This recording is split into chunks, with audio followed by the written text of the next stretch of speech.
The financial assistance is on the way for past athletes and administrators who have fallen on hard times. That's the word from General Manager of the Sports Development Foundation, Denzel Wilkes, who is also promising that plans will be put in place to provide greater aid to current and future Olympians.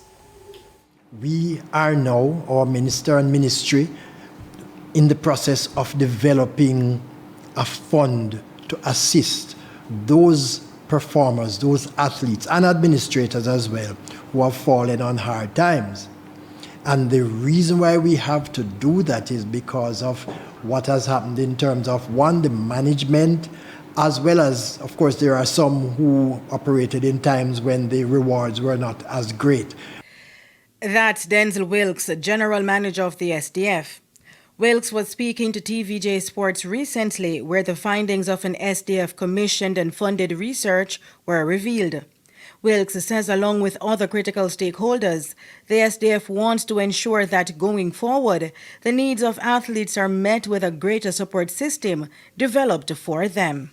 All of us are guilty of thinking so much that we know what the athletes need and what the athletes want.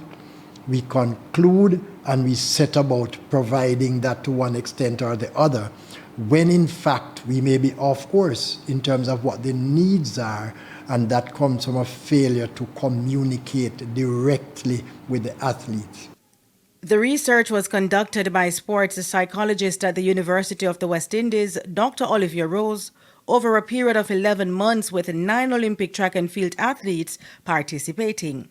Dr. Rose says coming out of the research, the athletes want that support system in place to ensure that it matches most of their basic needs and not what is thought they need. Some said they weren't even celebrated based on the fact that they came home with a different color medal than was expected. But those who were celebrated also noted that after that celebration, then what? And not everybody at different times would have received endorsements, which is what the rest of them would count on or rely heavily on. Dr. Rose adds, along with better financial aid, among the key findings, the support that is needed must take on a holistic approach.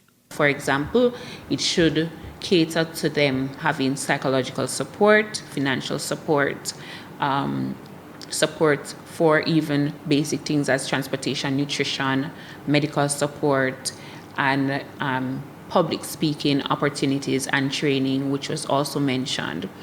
In part 2, we look at more key findings, including Olympians wanting to do away with certain ceremonial acts, as they say they prefer more actionable gestures. Denise Walters for TVJ Sports.